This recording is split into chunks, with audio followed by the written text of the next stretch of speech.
Hi everyone, I'm Emma from the Cake Mistress, and today we'll be making some crumbly, delicious fruit mince pies. So the first thing we're making is the fruit mince filling.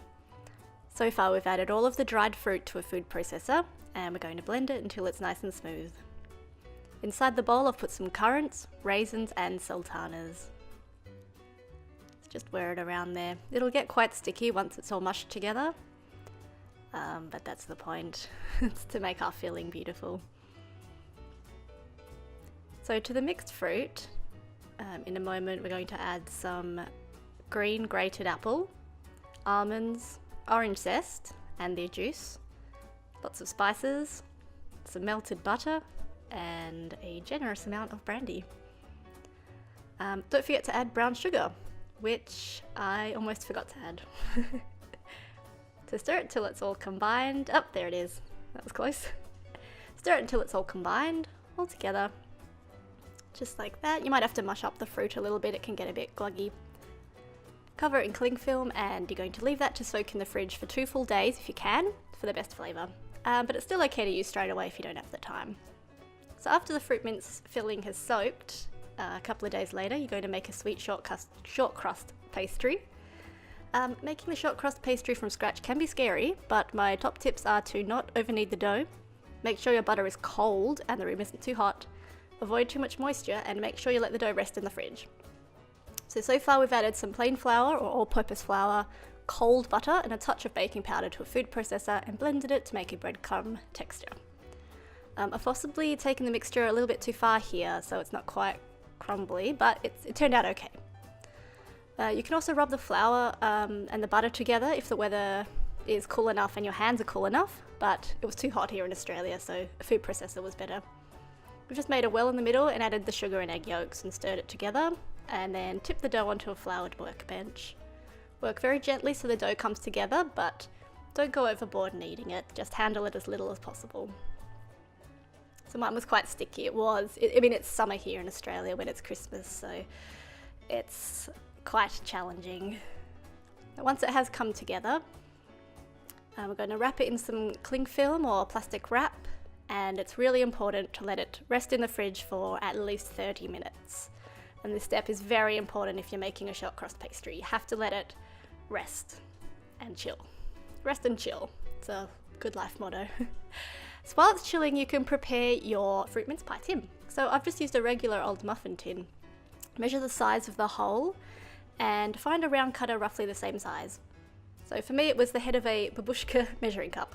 That just tended to work for me. And choose a star cutter the same width of the hole.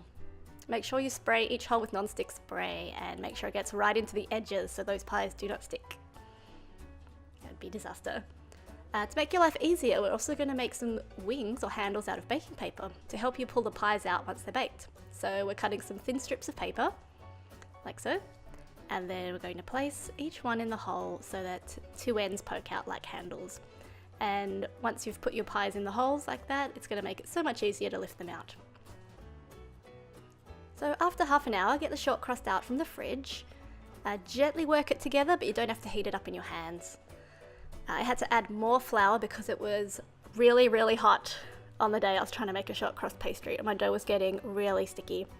So heat is the enemy of your short crust, but I was really determined to get fresh fruit mince pies here in Perth, Australia, no matter the heat. Look, it's 34 degrees today, 50% humidity, 37 tomorrow, that's like 93, almost 100 Fahrenheit for you up in the northern hemisphere. Ugh.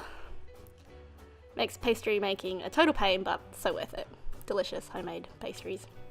So after a bit of faffing about, I found the easiest way to handle a short crust on a hot day was to first flour a sheet of baking paper, place the dough on top, add another sheet of baking paper and roll it to 4mm thick.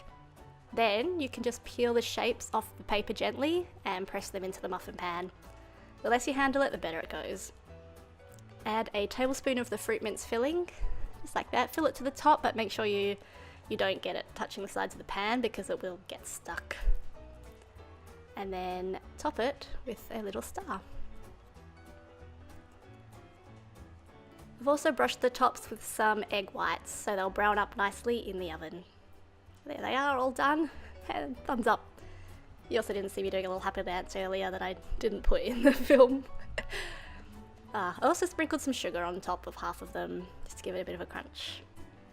So they're baked at 180 or 350 Fahrenheit for 20 to 25 minutes. There they are, fresh from the oven and all golden brown and delicious. Let them cool entirely in the pan before trying to remove them. This short crust pastry is quite crumbly. It's not like your store-bought yucky ones. These are like beautiful, sandy, delicious. So don't forget to taste one for quality control purposes. It's really important. Finish them off with a sprinkle of icing sugar and enjoy them. I hope you enjoyed this video. Please subscribe if you'd like more cake, and I'll see you next time. Bye now.